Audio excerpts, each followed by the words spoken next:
G'day Oldhammerers, Brett from Solo Oldhammer Gaming, and I'm recording a little video of my own on basically Midwinter Mini's video about historical wargaming. Now, this channel is solely old school Warhammer, pretty much 3rd edition. I've got a lot of books for that. I'm currently painting up dwarves for a siege battle. I've just got the halfling to finish for that, and then I can move on to finish off the orcs. I've just ordered through eBay the rest of the orcs and goblins to round that out, so that their forces for that scenario is done. And that gives me a good kickstart to field armies for dwarves and orcs and goblins as well. But I also play historical wargames. I play, let's see, Dead Man's Hand. I've just bought some stuff for that. Some cowboys and desperados and outlaws and things. It's a Wild West game. I play Saga. I play Vikings. I've got a Viking army for that. Saxons, Irish, Scots, Welsh. So I've got a few armies for that. I used to play Flames of War, but I didn't like the system. So for that one, I had a mid-war shock horror German World War II army. I painted that a lot of work. I also used to play bolt action. I had 28mm American and German armies for that. They were sold off for pay bills and crap like that, so it's probably not unusual for everybody. But while I was watching the video from Midwinter Minis, back in the Oldhammer days, Games Workshop actually did release some historical war games. Their covers will be flashing up through this video, but of those I got Shield Wall. That's the Dark Age supplement. I really like Dark Ages. Hannibal and the Punic Wars. I'm really interested in the Punic Wars. For Saga, I have the Punic War supplement for that. I'm thinking about getting the one for Alexander, but I'm not sure yet. Also, I've got the English Civil War. I waited until the end, hoping that a supplement for my favourite period in history, which is the American Civil War, that would come out. But there were 3 articles released in Miniature Wargames Illustrated that come out that dealt with that. But I just rewatched the video and wrote down some points and things, as much as I could watch, because, well, let's face it, I was pretty offended by it. It did give me a little bit of a dose of the shits. And straight from the get-go too, it's all fun and games until someone has to be the Nazis. Why do we have to over-politicalise everything in life now? He did state that it was playing Warhammer is escapism, that because it's make-believe, and because it didn't really happen, that it's more palatable, and that's why Games Workshop is more popular than historical war games. I don't know if that's 100% correct. If historical war games weren't as popular, or just as popular as Warhammer, then you wouldn't see companies like Essex, Tin Soldier, Warlord, Wargames Atlantic, Stone Mountain Miniatures. There are so many miniature companies that have been going for years and years and years, based solely on historical. Even before Games Workshop turned up and Citadel Miniatures turned up, these places were around and they were producing miniatures. So I think it's as popular as Warhammer. It doesn't get the coverage on YouTube that Warhammer gets. Historical tabletop games don't get the coverage. There's so many out there as well, and I think a big part of it is, if you have a Warhammer army, you've invested a lot of time and money into that. So for the rules themselves, there are problems with the rules for Warhammer, especially that they're looking to go into a 10th edition to try and even it up a bit.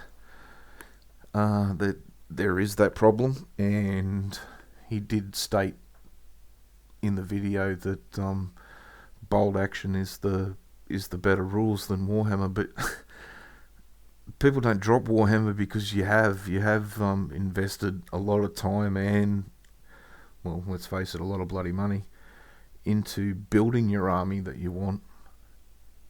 But historical wargaming can be just as much of an escape from the real world as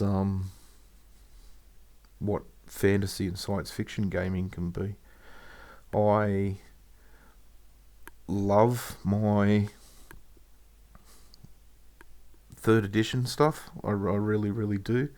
It does help me escape, and yeah, that's just a fact. Sorry, I don't know if that came through, but I really had to cough. That was bad. I probably shouldn't have had some popcorn and a cup of tea before I started filming this, but there you go. Lessons learned. Yeah, so I think it's just as much of escapism, but I just wanted to go through a couple of points. From the get-go, he says that it's all fun and games until someone has to play the Nazis. I don't agree with that, because, well, the key word in there is play. You know? It's all fun and games. It's a game. Don't over-politicise it. No politics and wargaming, thanks. I think you'll find that a lot of people are like that. The majority of people that play historical war games, we don't... Well, in my group, I know that we don't talk about politics. We're more concerned on uniforms, equipment, tactics, not politics. And there's a couple of rules in life not to discuss with people, and one of them's politics. So don't be politicking my games. Thanks very much.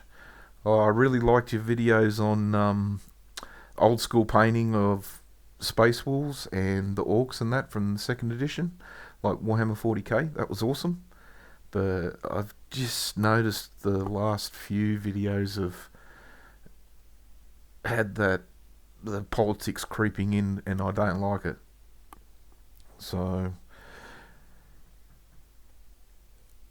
I was watching the video again, and then the comment was made that don't make me paint the Nazis. Is that the problem with historical gaming? I've been wargaming since 1988, and I've never ever heard that comment, because I don't know, maybe it's the circles that I run in. We don't talk about politics. We talk about games. We talk about equipment. We talk about the troops. We talk about uniforms. We talk about equipment. We talk about tactics. We talk about campaigns, but we don't talk about politics. So I never ever actually heard that. And to say that we need to talk about the elephant in the room. Well, no, we don't. We don't have to talk about the elephant in the room because there is no elephant in the room.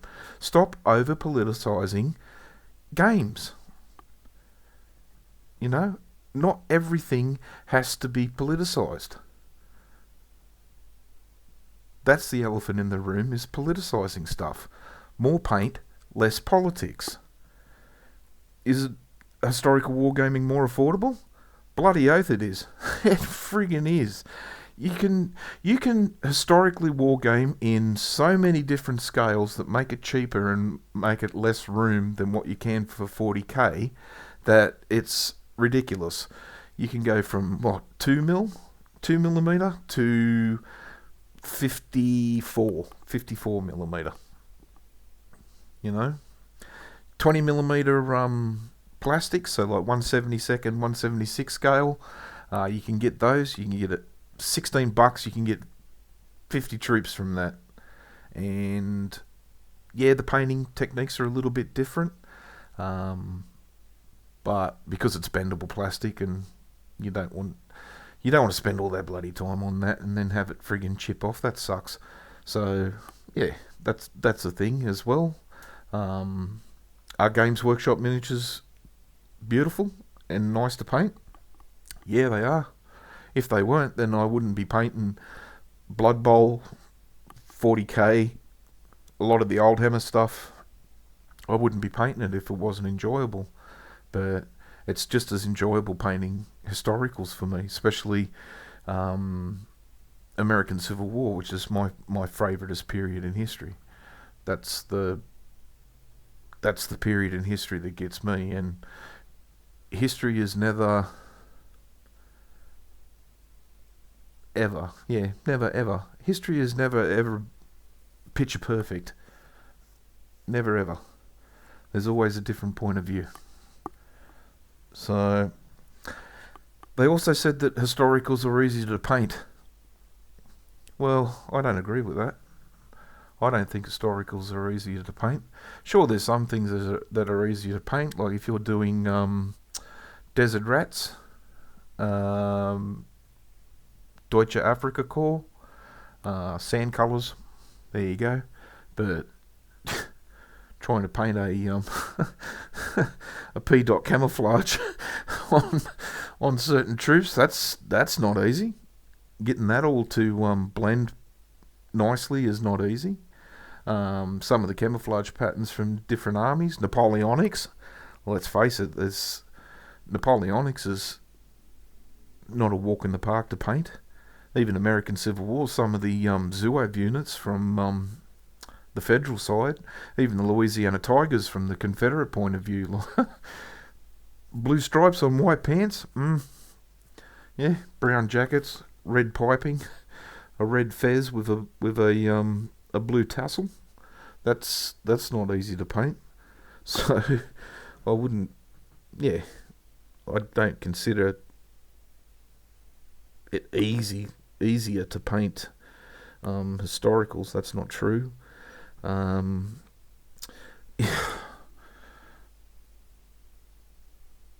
The next comment that slapped me in the face was there's always the fascist in the gaming club, and they might be just a little bit too much into it. Well, it's always the case with the people that want to over-politicise everything, that they don't swing the other way. And what I mean by that is like, there's always the commie in the club then. That has to be true. There's an equal and opposite for every single thing. And I find these people that over-politicise stuff never ever talk about the left. They always talk about the right. Now, statistically, communism has killed more people throughout history than anything else. I think the stats that I looked at last were over 100 million. Over 100 million people have been killed throughout history by the militant left. So don't come to me and tell me that it's just a right thing problem. I try to stick in the middle. That way I get both points of view and I can form my own opinion. So don't make a statement without considering the other side.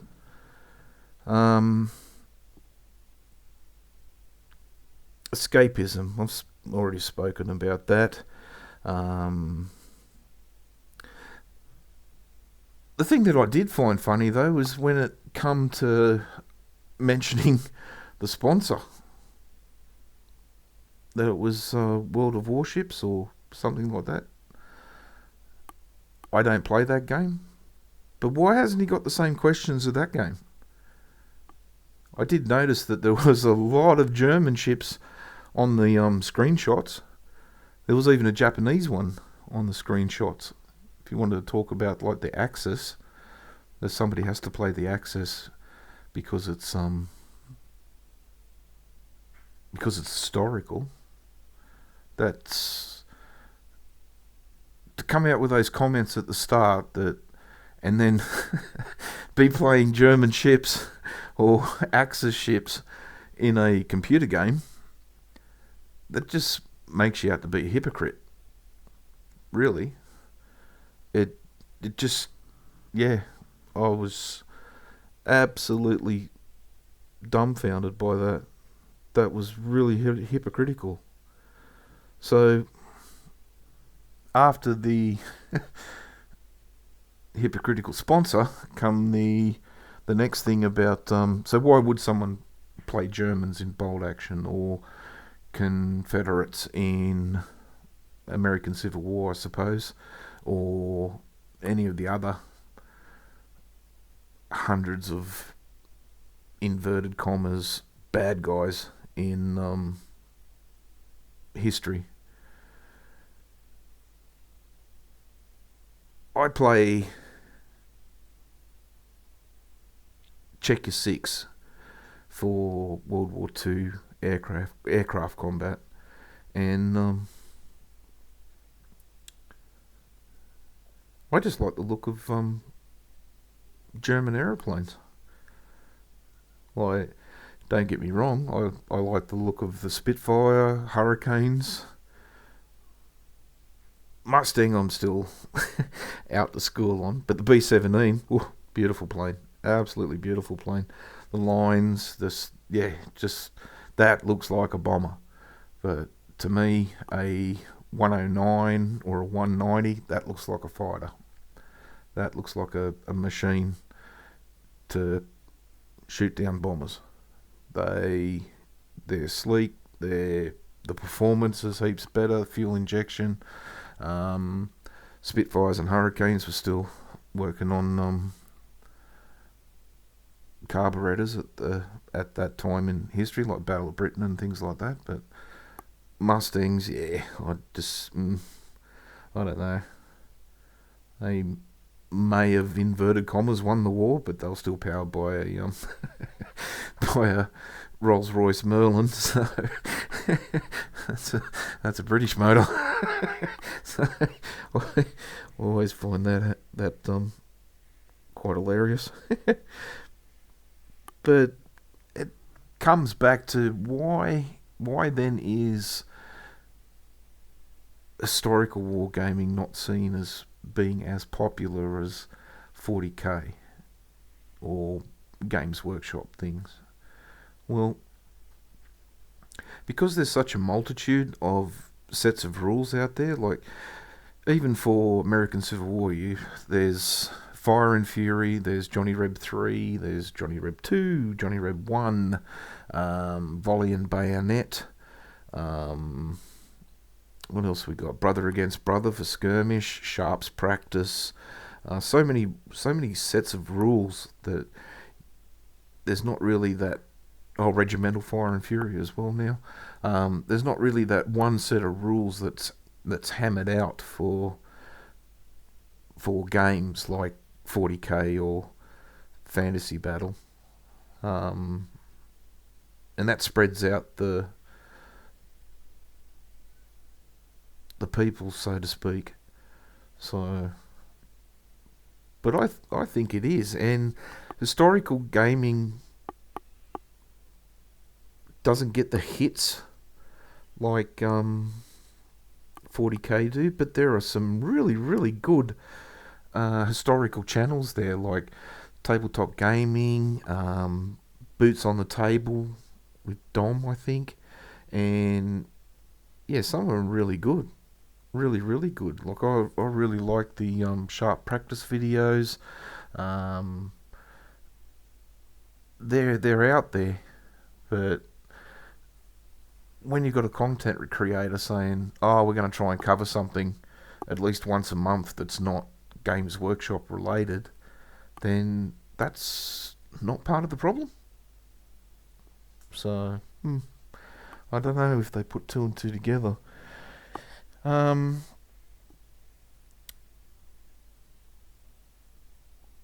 they finish painting when they finish painting the Panzer IV, they were talking about that. Oh, historical wargaming is good because it's like you can do so much research into it and that. Well, maybe you should have done a little bit of research on where the transfers go, because that's not it. And to be pointing the finger at people and telling them that they must have fascist undertones or anything like that, and then to mess up where the decals go for identification markings on German tanks, maybe 10 minutes of research would have put more weight on your argument, I suppose.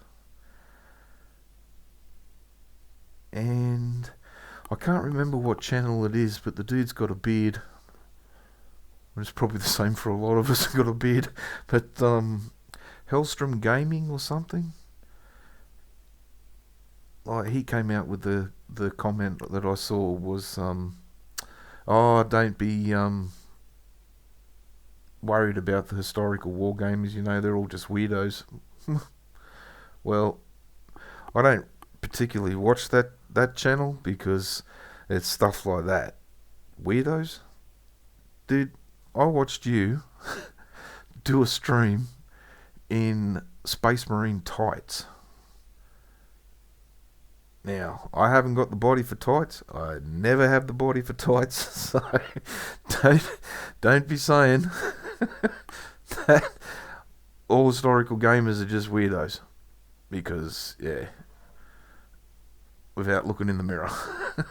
So, I'm pretty sure that all of society judges us as weirdos because we're the ages we are and we still play with toy soldiers and paint them and build these wonderful tables and terrain and, yeah, and roll dice and have a cracking good time, so long as it's not over politicised. So, but in summary, I won't be doing this all the time because I want this channel to be 3rd edition Warhammer Fantasy Battle, but I had to say something. I couldn't help myself, and I've recorded this a couple of times and thought about uploading it or not, and you know what, bugger it, I'm going to do it. I'm going to upload it because I like historicals just as much as Oldhammer stuff, and yeah, GW used to release a lot of historical stuff, and that got dropped too soon, I think.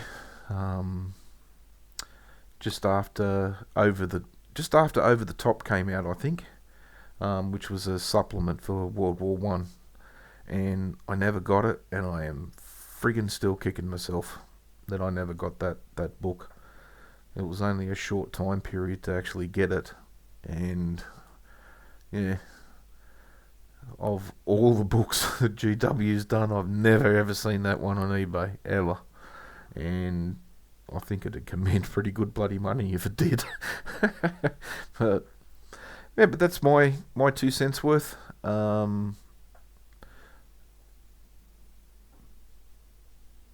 Basically, at the end of the day, I just wish people would concentrate more on paints and less on politics, because the politics is what's going to make you come unstuck every single time. But other than that, hopefully I should have another video coming out soon. Just an update on where I'm at with the orcs for the Siege game, and also another little project that turned up the other day, and that could be could get that one out. That'll be a quick little 5-minute update on a little surprise project that's happening here at the Oldhammer Longhouse. So other than that, I just hope everyone's having a good day. I'm going to get back to some people on some comments that people have left for my videos, and I really appreciate it. Over 400 subscribers now. That's huge news. Thank you very much to everybody, and we just we'll keep climbing that Oldhammer mountain, and we're always going to stay cool, because we're going to stay Oldhammer. Hope everyone has a good day.